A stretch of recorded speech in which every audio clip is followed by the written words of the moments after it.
Hey guys, I may have found a rather cheap and convenient solution for running my 33-inch Tarachis on the Renegade. So you know when I bolted them up there, they rubbed a little bit right here.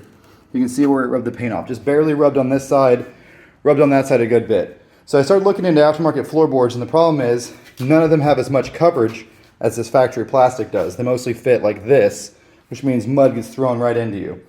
This thing has an unacceptable amount of fender coverage right now. I didn't want to make it any worse.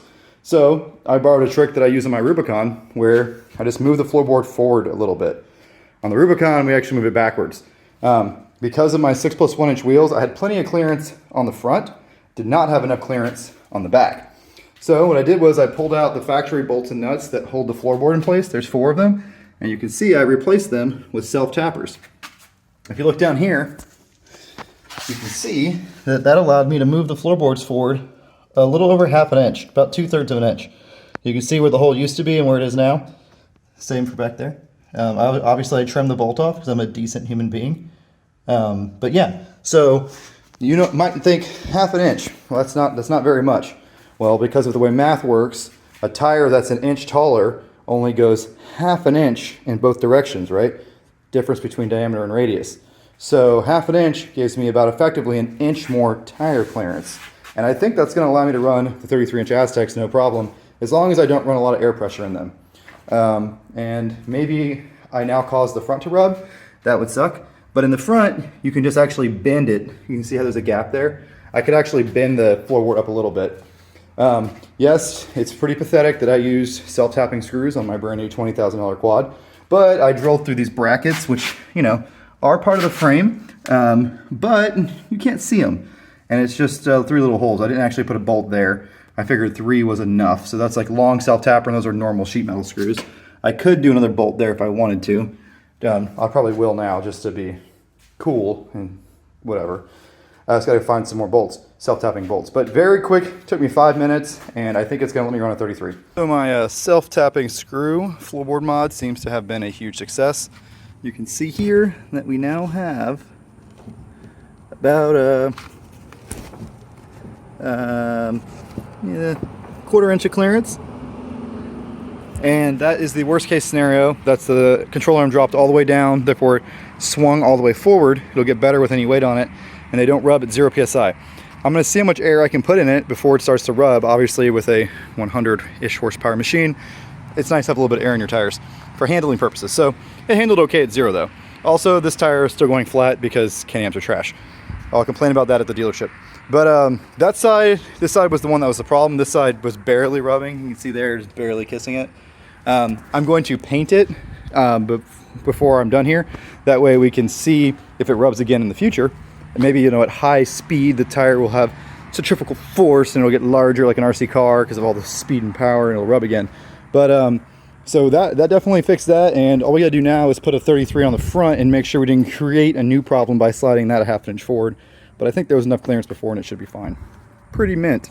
The moment of truth, all 4 tires are on. Did I create a rubbing problem in the front by removing the rubbing problem in the rear? Let's see. Turn the wheel all the way, about 1 inch of clearance up front. So I could have moved the wheel even farther, the floorboard even farther forward if I needed to. And the control arms are all the way down, so they're as close in as they're gonna get, right? Because they come down and in, and there's nothing rubbing on that side either. So that's excellent. You can run 33s on here with that free mod right there. And these wheels, I say again, if you were running a really wide offset wheel, this wouldn't work. You need 5+2 or skinnier for this to work. These are a 6½ inch wheel. They're a little skinnier, as you just saw, offset wise. Again, on this side, maybe a little closer, maybe 3/4 of an inch, but plenty of clearance there in the front. So that's excellent. And in the rear, we got, now that it's sitting on the ground, we've got about ½ an inch on both sides. This side still has a hair more rear clearance than this side does, which makes sense because that side has a hair less in the front. So basically the way the floorboards fit from the factory, this floorboard shifted back a little bit more. But yeah, so 5-minute free mod. Well, we gotta have 4 self-tapping screws, almost free mod, to run 33s. And I didn't have to cut up my floorboards or trim off that. Some people do trim off that plastic, that metal piece in the back. But I like having it there for extra protection. And if you end up trimming it, you gotta pop all these rivets out if you're gonna trim the metal. So I didn't wanna do that. Much easier and quicker, just move it like I showed you, and you can run a 33. And the benefit of this is I didn't have to run aftermarket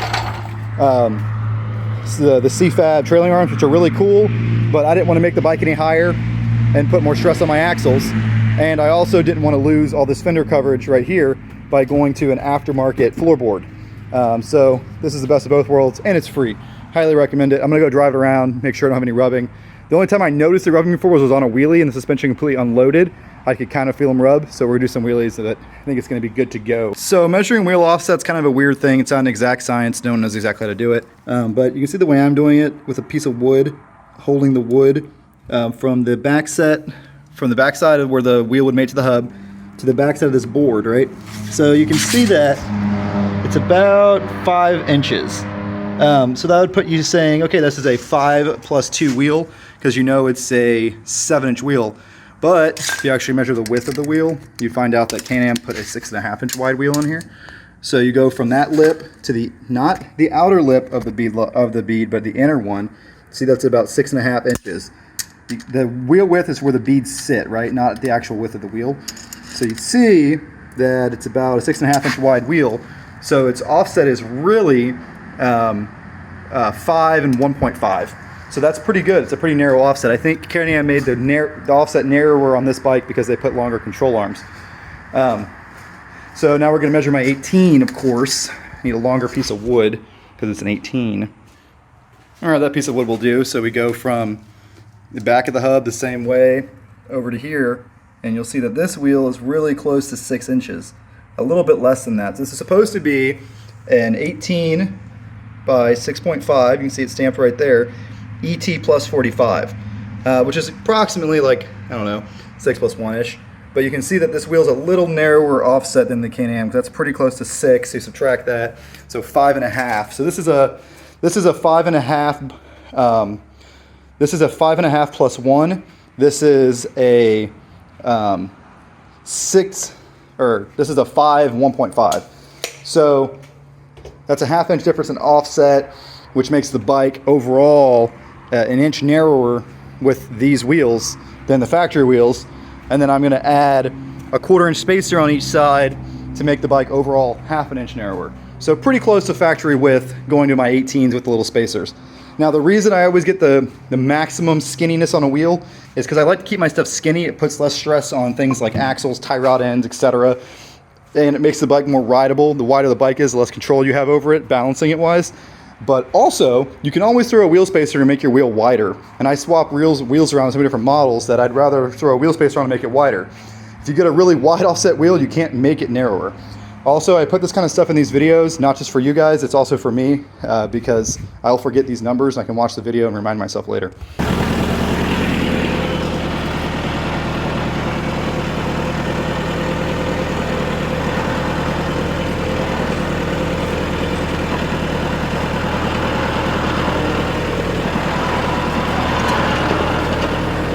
That should be enough to get it off.